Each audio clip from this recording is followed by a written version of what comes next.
റെഡിയായി തീർന്നു. ഇതെന്താണെന്ന് മലാഖി 3:2 മഹോദരയെ കുറിച്ച് എന്ത് പറയുന്നു? 3:2 വായിച്ചാൽ, എന്നാൽ അവൻ വരുന്ന ദിവസത്തെ ആർക്ക് സഹിക്കാം? അവൻ പ്രത്യക്ഷനാകുമ്പോൾ ആര് നിലനിൽക്കും? അടുത്തത്, അവൻ ഊതിക്കഴിക്കുന്നവന്റെ തീ പോലെയും അലക്കുന്നവരുടെ ചാരവെള്ളം പോലെയും ആയിരിക്കും.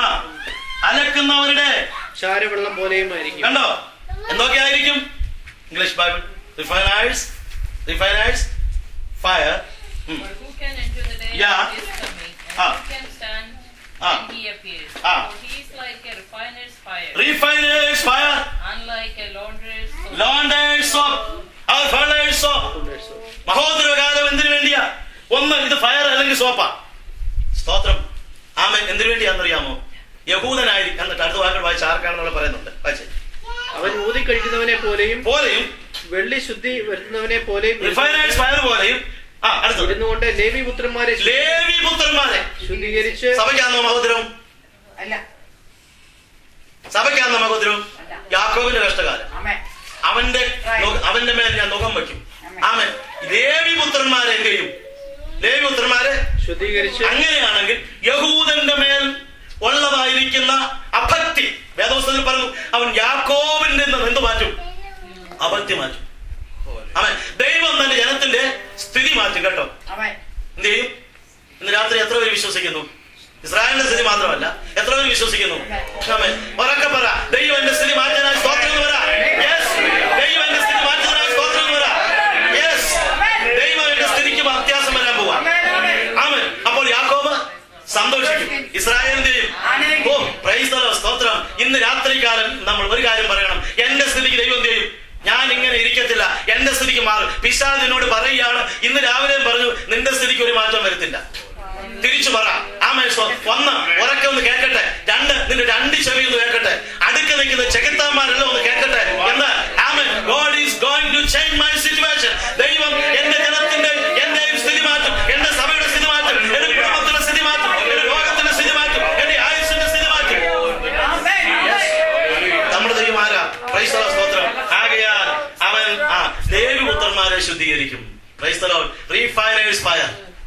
എന്ത് ചെയ്യാ? റിഫൈനറിക്കകത്ത് നിന്ന് ചെറിയതായിട്ടുള്ള റിഫൈനറിക്കകത്തോടെ പോകുമ്പോൾ നമുക്കറിയാമല്ലോ, ചെറിയ ചൂടാണോ? റിഫൈനറിന്റെ ചൂടെന്തോ? ഫർണസാ ഇല്ലേ? എത്ര ഡിഗ്രി സെന്റിഗ്രേഡാ? ഫർണസാ. ഈ ഫർണസിന്റെ അകത്ത് ഇട്ടാ എന്ത് ചെയ്യുന്നത്? ശുദ്ധീകരിക്കുന്നത്. നമുക്കറിയാമല്ലോ, ഈ വണ്ടിയുടെ ഒക്കെ എഞ്ചിന്റെ പുറത്തുള്ള നട്ടും ബോൾട്ടുകളും. വണ്ടിയുടെ എഞ്ചിൻ എപ്പോഴും ഒന്നുണ്ടാകും? ചൂടാ. നമ്മുടെ പിന്നെ കാറിന്റെ അകത്തിരിക്കുമ്പോൾ ചൂടില്ലെങ്കിൽ എന്തുണ്ട്? നമ്മൾ കൂളി ചെയ്യുന്നുണ്ടാ? എഞ്ചിന്റെ അകത്ത് എന്തുണ്ട്? വാട്ടർ കൊണ്ടും മറ്റു കാര്യങ്ങൾ കൊണ്ടും വേറെ സർക്കുലേഷൻ, എഞ്ചിന്റെ ഭാഗത്തുള്ള ഭാഗങ്ങളിൽ കൂടെ വെള്ളം ഇങ്ങനെ എന്ത് ചെയ്യുക? സർക്കുലേറ്റ് ചെയ്യുന്ന റേഡിയേറ്ററിന്റെ പ്രവൃത്തി കൊണ്ടാണ് എന്ത് ചെയ്യുന്നത്? ആ ചൂടായി വേസ്റ്റ് ആയിട്ട് അല്ലെങ്കിൽ പിസ്റ്റൺ പിടിച്ചവിടെ നിൽക്കുകയല്ലേ? നിൽക്കാത്തതിന്റെ കാര്യം എന്താ? ഈ ചൂടിനെ എന്ത് ചെയ്തുകൊണ്ടിരിക്കുന്നു? റേഡിയേറ്റർ കൂൾ ചെയ്തുകൊണ്ടിരിക്കുക. അപ്പോൾ എന്നാലും എന്ത് വേണം? നല്ല ചൂടായാലും നമ്മൾ എഞ്ചിനെ തൊട്ട് കഴിഞ്ഞാൽ എന്താണ്? കൈ വെള്ളത്തില്ലേ?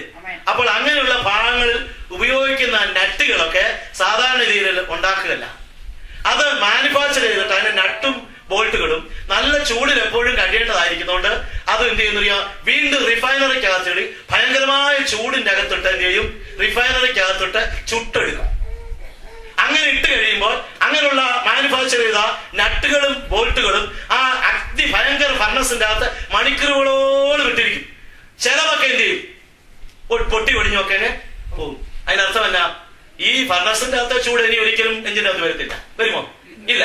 മാക്സിമം ആണ് ഇട്ടിരിക്കുന്നത്. അതിന്റെ അകത്ത് പോകാത്ത എടുത്ത് എവിടെ എടുത്തുള്ളൂ?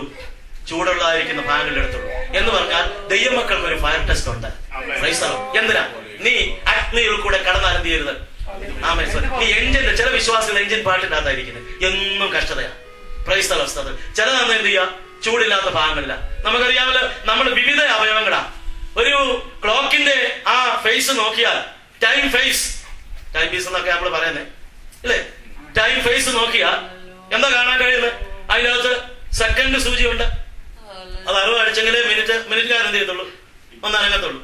മിനിറ്റുകാരൻ 60 അടിച്ചാലേ എന്ത് ചെയ്യത്തുള്ളൂ? മണിക്കൂറുകാരൻ എടുക്കത്തുള്ളൂ. ഒരു മണിക്കൂർ ഈ മണിക്കൂർ സൂചി മൂവ് ചെയ്യുന്ന നമ്മൾ മനസ്സിലാക്കാൻ പോകും ഇല്ല. നമ്മളെ ഓരോരുത്തരായിട്ട് വെച്ചിരിക്കുക. ഈ സെക്കൻഡ് സൂചി ഉണ്ടെങ്കിലേ ഒക്കത്തുള്ളൂ. മിനിറ്റ് സൂചി കൊണ്ടല്ലേ ഒക്കത്തുള്ളൂ. മണിക്കൂർ സൂചി വേണം. എന്തുകൊണ്ട് സഭയിൽ അനങ്ങണ്ടെന്നല്ല ഞാൻ പറഞ്ഞേ. വിവിധ ചക്രങ്ങളാ. ഈ ചക്രങ്ങളെല്ലാം കൂടെ ഒന്നിച്ച് പ്രവർത്തിച്ചാലേ എന്താ പറ്റുള്ളൂ. പലതരത്തിലാ. ചിലരാണ് നല്ല സ്പീഡിൽ അടിക്കുന്നവരാ. സ്തോത്രം. ഇങ്ങനെ പോകും. ആമേൻ. അത് കഴിഞ്ഞിട്ട് അപ്പോൾ നമ്മള് ഓരോ നിലയിലുള്ള ഓർഗൻസ് ആയിട്ട് ദൈവം വെച്ചിരിക്കുക. സഭയാകുന്ന ശരീരത്തിൽ ദൈവം വിവിധ അവയവങ്ങളാണ്. ഇതിനെ കൂട്ടി യോജിപ്പിച്ച് ഒരു യൂണിറ്റിയിലാണ് നമ്മൾ പോകുന്നത്. ആമേൻ. ഈ ശരീരം ഒന്നായോണ്ടാ. നമ്മുടെ കാലിന് വേദന ഉണ്ടെങ്കിൽ മൊത്തത്തിൽ എന്ത് ചെയ്യുന്നു? മുഴുവനും. സ്തോത്രം. കാല് വേദനയാണ് എനിക്കാണെന്ന് പറയുന്നത്. നമ്മൾ കാലുകൊണ്ട് ചെയ്യുന്ന ചില കാര്യങ്ങൾ. ആമേൻ. ഈ ഫുട്ബോളൊക്കെ ഇവിടുത്തെ ഫുട്ബോൾ എന്ന് പറഞ്ഞാൽ എറിയുന്ന, നാട്ടിലെ ഫുട്ബോൾ എന്ന് പറയുന്നത് കംപ്ലീറ്റ് എന്താ? കാലുകൊണ്ട് അടിക്കും. കാലുകൊണ്ട് ഫുട്ബോൾ കളിക്കാൻ 11 പേര് കളിക്കുന്ന ടീം കളിക്കാൻ പോയി. അതിൽ ആ പന്ത് കളിച്ച് ട്രോഫിയുമായിട്ട് വരിക. ഇപ്പൊ ട്രോഫി എടുക്കാൻ വരുമ്പം കാലുകൊണ്ടാണ് അത് വാങ്ങിക്കുന്നത്. കാലുകൊണ്ട് ക്രിയ ചെയ്ത് അതിൽ നിന്നുണ്ടായിരിക്കുന്ന ഒരു അനുഗ്രഹം, അത് ചെയ്തുണ്ടായിരിക്കുന്ന ഒരു സക്സസ്, ഒരു വിക്ടറി മേടിക്കുന്ന എന്തുകൊണ്ടാ? കൈകൊണ്ടാ. കൈകൊണ്ട് വാങ്ങിച്ചാലും സന്തോഷിക്കുന്ന കൈയാണോ? മനസ്സാ സന്തോഷിക്കുന്നത്. പ്രൈസ് ദി സ്തോത്രം. കൈ വാ പറയുക. ഞാന് അധ്വാനിച്ച് കഷ്ടപ്പെട്ട് 2 ഡ്യൂട്ടിയും ചെയ്തിട്ട് ഇതുണ്ടാക്കിയതാന്ന് പറഞ്ഞ് വായിലോട്ട് എടുക്കാതെ കൈ പറയാണ്, നിനക്ക് ഞാൻ തരത്തൊന്നുമില്ല, ഞാൻ ഇത്രയും കഷ്ടപ്പെട്ടതാ എന്ന് പറയുമോ? ഞാൻ കഷ്ടപ്പെട്ട് നിനക്ക് തരാനില്ല എന്ന് പറയുമോ? ഇല്ല. ഇത് ഒരു ശരീരത്തിന്റെ അവയവമാണ്. ദൈവസഭ എന്ന് പറയുന്നത് നമ്മൾ അങ്ങനെ. ഞാൻ മടങ്ങി ഭാഗത്തേക്ക് വരുന്നു. ദൈവത്തിന്റെ സ്തോത്രം. മലാഖി പുസ്തകത്തിൽ പറയുന്നത് അങ്ങനെ അവരെ ശുദ്ധീകരിക്കും. അവൻ അലക്കുകാരൻ. അലക്കുക എന്ന് പറഞ്ഞാൽ തന്നെ നമുക്കറിയാം. എന്താ അലക്കുക? അലക്കാന്ന് പറഞ്ഞാൽ എന്താ? അയ്യോ, ആ പിടിച്ചെന്ന് തന്നെ അങ്ങ് അലക്കി എന്ന് പറയത്തില്ലേ? അലക്കി എന്ന് പറഞ്ഞാൽ എന്താ? അലക്കുക. നമുക്കറിയാം നാട്ടിലൊക്കെ, ഇവിടെ തന്നെ അറിയാം, നമ്മുടെ ഈ വാഷിംഗ് മെഷീനിൽ തന്നെ ഉണ്ട്. ഈ സാധാരണ അധികം ചെളി വരലാത്തതൊക്കെ എന്താ ലൈറ്റായിട്ട് ഹെവി ഇടുമോ? ഇല്ല. ഹെവി ഒക്കെ ഇടുന്നുണ്ടോ? ഈ വാമറൊക്കെ എന്ത് ചെയ്യണം? ലൈറ്റായിട്ടുള്ള ഇട്ടാലും നോക്കുവോ? ഇല്ല. ചില വിശ്വാസികളെ ബെഡ്ഷീറ്റ് അലക്കുന്ന പോലെ അലക്കിയാലേ ഒക്കത്തുള്ളൂ, തെളിയാത്തും. അതുകൊണ്ട് ദൈവം അതുപോലെ അലക്കും. ചിലത് ലൈറ്റായിട്ടൊന്ന് കയറ്റി ഇറക്കി വിട്ടാൽ മതി, സംഗതി റെഡിയാകും. സ്തോത്രം. ഓരോരുത്തരെയും അലക്കാരെ ഏത് സൈസുള്ള കല്ലിൽ അലക്കാമെന്ന് ആർക്കറിയണം? തമ്പുരാൻ അറിയാം. അതുപോലെ ദൈവം ചെയ്യും, അലക്കും. അലക്കിയതിനു ശേഷം എന്ത് ചെയ്യും? ഞാൻ നാട്ടിലൊക്കെ വാഷിംഗ് മെഷീൻ ഒക്കെ ഉണ്ടാകുന്നതിന് മുമ്പ് എന്ത് ചെയ്യുക? അലക്കിട്ട് എന്ത് ചെയ്യും? പിഴിയും. പിഴിയുമ്പോൾ ബെഡ്ഷീറ്റ് ഒക്കെ പിഴിയണമെങ്കിൽ അച്ചാരകളെ വിളിക്കണം. അച്ചാരവിടെ വിളിക്കാൻ പറയും, അമ്മാമ്മ വിളിക്കും. വടംവലി, വീട്ടിലുള്ള വടംവലിയല്ല, വേറൊരു വടംവലിയുണ്ട്. 2 പേരും കൂടെ അങ്ങോട്ട് പിരിച്ചങ്ങോട്ട് കഴിയും. അതിനുശേഷം എന്ത് ചെയ്യും? ഒന്ന് കുടഞ്ഞിട്ടാലും എന്തുണ്ടാവും? ചുളുക്കം. പിന്നെന്ത് വേണം? തെർമോസ്റ്റാറ്റ് എന്ത് ചെയ്യണം? നല്ലപോലെ കൊള്ളും. ചിലപ്പോൾ നമ്മുടെ ജീവിതത്തിന്റെ ചുളുക്കം മാറ്റാൻ തമ്പുരാൻ തെർമോസ്റ്റാറ്റ് എന്ത് ചെയ്യും? കൂട്ടിയിട്ട് ഒരു പിടി പിടിക്കുമ്പോൾ അവൻ ചുളുക്കം മാറ്റം മാലിന്യമൊന്നുമില്ലാതെ മനോഹരമാക്കി തീർക്കുവാൻ ദൈവം അനക്ക് ശുദ്ധീകരിച്ചെടുക്കും. മഹോദരവാൽ അങ്ങനെ ശുദ്ധീകരിക്കുന്ന ഒരു സ്ഥലമാണ് എന്ന് ദൈവത്തിൽ കാണുന്നുണ്ട്. ദൈവത്തിന് സ്തോത്രം. ഇനിയും അതിന്റെ ഇയേഴ്സിനെ കൂടെ ഞാൻ പെട്ടെന്ന് പറഞ്ഞ് മുമ്പോട്ട് പോകാൻ ഉദ്ദേശിക്കുന്നു. അതിന്റെ വെളിപ്പാട് പുസ്തകത്തിലേക്ക് വരാം. 1-2 കാര്യം കൂടെ. ഇതിന്റെ കാലഘട്ടം എത്രയാണെന്ന് ഞാൻ പറഞ്ഞല്ലോ. 7 വർഷമാണ്. കാരണം 69 കഴിഞ്ഞു, 70 തുടങ്ങിയിട്ടില്ല. അങ്ങനെ 7 വർഷമാണ്. ആ 7 വർഷത്തെ കുറിച്ച് വെളിപ്പാട് 11-ന്റെ 2-ാം വാക്യം വായിക്കാം. വെളിപ്പാട് 11-ന്റെ ചില ഭാഗം കൂടെ വായിച്ച് വെളിപ്പാട് 11-ന്റെ 2-ാം വാക്യം. ആലയത്തിന് പുറത്തുള്ള പ്രാകാരം അളക്കാതെ വിട്ടേ. അടുത്തത് അത് ജാതികൾക്ക് കൊടുത്തിരിക്കുന്നു. അടുത്തത് അവർ വിശുദ്ധ നഗരത്തെ 42 മാസം ചവിട്ടും. അന്ന് ഞാൻ എന്റെ 2 സാക്ഷികൾക്കും വരം നൽകും. അവർ രക്തമെടുത്തുകൊണ്ട് 1260 ദിവസം. ശ്രദ്ധിക്കുക, 2-ാമത്തെ മഹോദ്രവ കാലമാണ് ഏറ്റവും കഷ്ടം. മഹോദ്രവ കാലത്തിന്റെ മധ്യത്തിലുള്ള അധ്യായങ്ങളാണ്. അതായത് 10, 11, 12 അധ്യായം. വെളിപ്പാട് പുസ്തകം 10, 11, 12 അധ്യായങ്ങൾ പുറകിലാണ്. ആദ്യത്തെ ഫസ്റ്റ് ഹാഫ് കഴിഞ്ഞു. ആദ്യത്തെ മഹോദ്രവത്തിന്റെ കാലം 9 കൊണ്ട് കഴിഞ്ഞു. ഫസ്റ്റ് പാർട്ട് കഴിഞ്ഞു. ഇനി 12 കഴിഞ്ഞ് 13-ാം അധ്യായത്തിലാണ് 2-ാമത്തെ 3.5 തുടങ്ങുന്നത്. അപ്പോൾ മഹോദ്രവം എന്ന് പറയുന്നത് 2ആയിട്ട് തിരിച്ചിരിക്കുന്നുണ്ട്.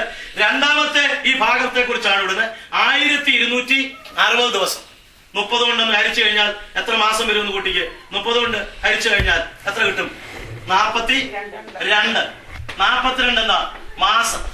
42 മാസത്തെ 12 കൊണ്ട് ഹരിച്ചു കഴിഞ്ഞാൽ എത്ര വർഷം കിട്ടും? 3.5 വർഷം കിട്ടും. മനസ്സിലായി?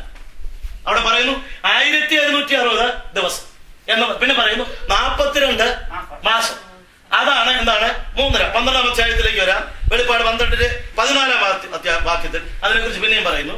വെളിപ്പാട് 12-ന്റെ 14-ാം വാക്യത്തിൽ നമ്മൾ കഴിഞ്ഞ ദിവസം അതിനെപ്പറ്റി ചിന്തിച്ചതാണ്. അവളെ തന്റെ സ്ഥലത്തേക്ക് പറന്നു പോകേണ്ടതിന് ഒരു ചിറകിൽ വെച്ചു. അടുത്തത് അവിടെ അവളെ സർപ്പത്തോട് അകലെ ഒരു കാലവും